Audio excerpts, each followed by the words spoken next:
करने वाले हैं भारतीय संसद के स्ट्रक्चर को। भारतीय संसद के स्ट्रक्चर में हाल ही में जम्मू कश्मीर के यूटी बनने के बाद थोड़ा सा परिवर्तन हुआ है। तो क्या परिवर्तन हुआ है उसी को हम इस वीडियो में डिस्कस करेंगे। इस वीडियो का पीडीएफ आप नीचे से डाउनलोड कर सकते हैं, वो भी बिल्कुल फ्री में। और यदि आप हमारे चैनल पर बिल्कुल नए हैं तो नीचे जो रेड बटन दिया है उसे दबाकर आप हमसे जुड़ भी। एक सदन कहलाता है इसका राज्यसभा और दूसरा सदन कहलाता है लोकसभा। लेकिन संसद यहाँ से ही कंप्लीट नहीं होती, इनके लिए कैंडिडेट की आवश्यकता होती है और वो है भारत के राष्ट्रपति। काफी बार एग्जामों में ऐसे करके क्वेश्चन पूछा जा चुका है कि भारतीय संसद के अभिन्न अंग कौन कौन से हैं। तो भारतीय संसद के जो अभिन्न अंग हैं वो है राज्यसभा, लोकसभा और राष्ट्रपति। इनसे मिलकर ही संसद कंप्लीट होती है। राज्यसभा की बात की जाए तो राज्यसभा को उच्च सदन कहा जाता है, लेकिन उच्च सदन के साथ साथ ही इसे द्वितीय सदन कहते हैं। और लोकसभा को निम्न सदन कहते हैं और निम्न सदन के साथ साथ ही ये प्रथम सदन कहलाता है। राज्यसभा स्थायी सदन कहलाया जाता है और लोकसभा अस्थायी सदन कहलाया जाता है।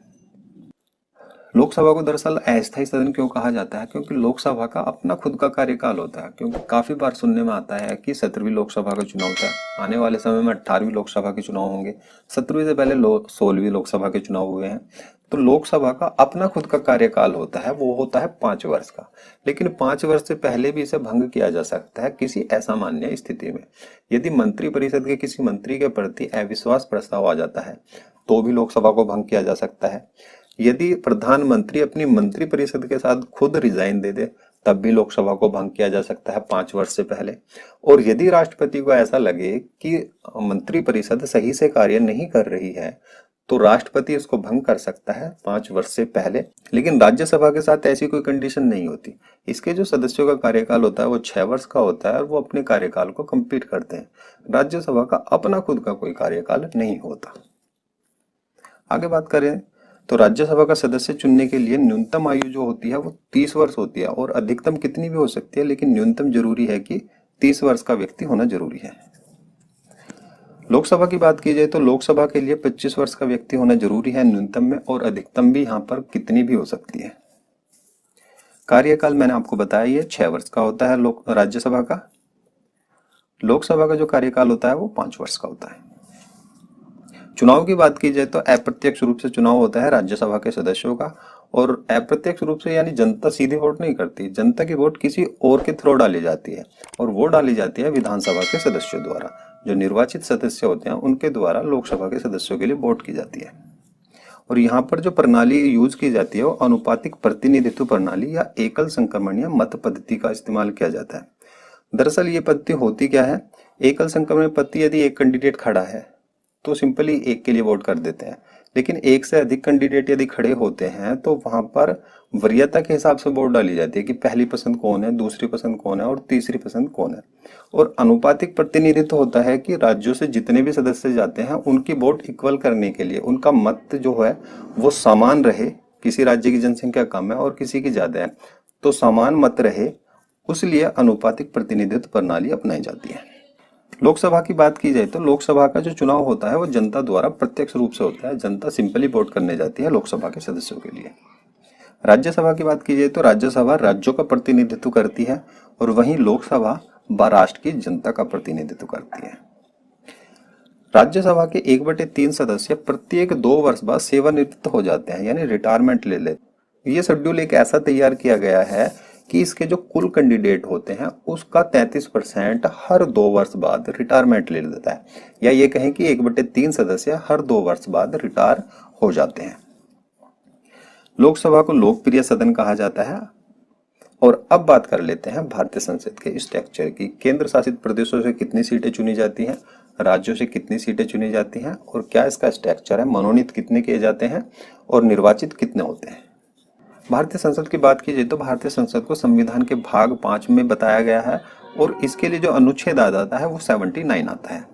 वहीं राज्यसभा की बात की जाए तो राज्यसभा जो है भारतीय संविधान के अनुच्छेद 80 में है और लोकसभा 81 में है। अब देख लेते हैं राज्यसभा के स्ट्रक्चर को। राज्यसभा का स्ट्रक्चर देखिए 2 तरीके से बताया गया है, एक अधिकतम सदस्य संख्या और एक वर्तमान सदस्य संख्या। अधिकतम सदस्य संख्या की बात की जाए तो अधिकतम सदस्य संख्या से मतलब ये है कि अधिकतम इससे ज्यादा नहीं हो सकती, जितनी सदस्य संख्या बताएंगे उससे अधिक नहीं हो सकती। और वर्तमान में हमारे पास कितनी सदस्य संख्या है, तो अधिकतम की बात की जाए तो हमारे पास 250 सदस्य संख्या है और वर्तमान में ये सदस्य संख्या 245 है। तो 250 से अधिक नहीं कर सकते, इसके लिए एक बिल पास किया गया था और 2026 से पहले 250 से ज्यादा सदस्य संख्या अधिकतम में नहीं कर सकते। सबसे पहले अधिकतम का स्ट्रक्चर देख लेते हैं कि अधिकतम के स्ट्रक्चर में राज्य से कितने सदस्य चुने जाते हैं और केंद्र शासित प्रदेशों से कितने सदस्य चुने जाते हैं। अधिकतम में देखिए दो तरह से सदस्य आते हैं, एक तो मनोनीत और दूसरे आ जाते हैं निर्वाचित। मनोनीत की बात की जाए तो मनोनीत 12 सदस्य किए जाते हैं राष्ट्रपति के द्वारा। साहित्य, कला, विज्ञान कुछ ऐसे क्षेत्र बताए गए हैं, तो उनसे 12 सदस्य राष्ट्रपति चुनकर मनोनीत कर देता है, उनके लिए चुनाव नहीं होता। निर्वाचन की बात की जाए तो निर्वाचन में 238 सदस्य आते हैं और इनका जो निर्वाचन मैंने आपको बताया था, राज्यसभा का जो निर्वाचन होता है अप्रत्यक्ष रूप से होता है और इसके लिए जो निर्वाचन करते हैं, वोट करते हैं, वो करते हैं विधानसभा के निर्वाचित सदस्य। निर्वाचित सदस्यों में राज्य से जो सदस्य आते हैं वो आते हैं 229 और केंद्र शासित प्रदेशों से आते हैं 8। अब बात कर लेते हैं वर्तमान सदस्य संख्या। तो वर्तमान सदस्य संख्या के अंदर जो मनोनीत है वो 12 ही होंगे जो राष्ट्रपति द्वारा चुने जाते हैं और निर्वाचित जो होंगे वो थोड़े से कम हो जाएंगे, 233 हो जाएंगे। यहाँ पर जो राज्यों से आते हैं वो आते हैं 225 सदस्य और केंद्र शासित प्रदेशों से 8 सदस्य। और केंद्र शासित क्षेत्र भी कौन कौन से भाग लेते हैं इसके बारे में डिस्कस कर लेते हैं। देखिए यहाँ पर 3 केंद्र शासित प्रदेश भाग लेते हैं। पहला दिल्ली जिसकी 3 सीटें हैं, पांडिचेरी की 1 सीट है और हाल ही में जुड़ा है जम्मू कश्मीर, इसकी 4 सीटें हैं। तो राज्यसभा के सदस्य चुनने के लिए कौन कौन से केंद्र शासित प्रदेश भाग लेते हैं, दिल्ली, पांडिचेरी और जम्मू कश्मीर। अब बात कर लेते हैं लोकसभा के स्ट्रक्चर की। तो लोकसभा का स्ट्रक्चर भी अधिकतम संख्या पर होगा और वर्तमान सदस्य संख्या पर होगा। अधिकतम सदस्य संख्या की बात की जाए तो 552 हो सकती है और वर्तमान में जो सदस्य संख्या है वो 545 है। तो यहाँ पर 7 सीटें स्पेयर में है, 7 सीटें बढ़ाई जा सकती हैं 2026 तक। तो ऐसे नहीं है कि 552 से ज्यादा कर सकते हैं, वो 2026 तक का शेड्यूल है, उसके बाद कोई नियम कानून बनेंगे तब ज्यादा संख्या हो सकती है अधिकतम की। सबसे पहले बात कर लेते हैं अधिकतम संख्या की। तो यहाँ पर भी ऐसे ही होगा कि मनोनीत और निर्वाचित। यहाँ पर जनता द्वारा निर्वाचित किए जाते हैं प्रत्यक्ष रूप से, मनोनीत राष्ट्रपति के द्वारा ही किए जाएंगे और वो किए जाएंगे 2 सदस्य। 2 सदस्य भी एंग्लो इंडियन किए जाते हैं जो विदेशी मूल के भारतीय व्यक्ति होते हैं। अब निर्वाचन के शेड्यूल में देख लेते हैं। निर्वाचन का जो शेड्यूल है 550 का है और इसमें राज्यों से जो आते हैं वो 530 सदस्य चुने जाते हैं और केंद्र शासित प्रदेशों से 20 सदस्य चुने जाते हैं।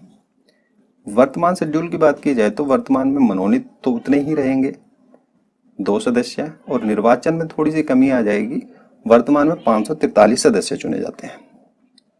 यहाँ पर राज्यों से जो सदस्य आते हैं वो आते हैं 524 और केंद्र शासित प्रदेशों से 19 सदस्य चुने जाते हैं। और केंद्र शासित प्रदेशों में यहाँ पर जो सर्वाधिक सीटें हैं वो हैं दिल्ली के पास 7 सीटें, अन्य से अब बन जाती हैं 12 सीटें। तो टोटल केंद्र शासित प्रदेशों की 19 सीटें हैं। तो ये था मार्च 2020 तक की बिल्कुल अपडेटेड लिस्ट जिसको हमने डिस्कस किया है। यदि आपको वीडियो पसंद आई है, क्योंकि मैं ऐसी एनिमेशन वीडियो बनाता रहता हूँ, यदि आपको ये वीडियो पसंद आई तो उसे लाइक और शेयर करें और नीचे जो सब्सक्राइब का बटन है उसे दबाकर हमसे जुड़ सकते हैं। धन्यवाद।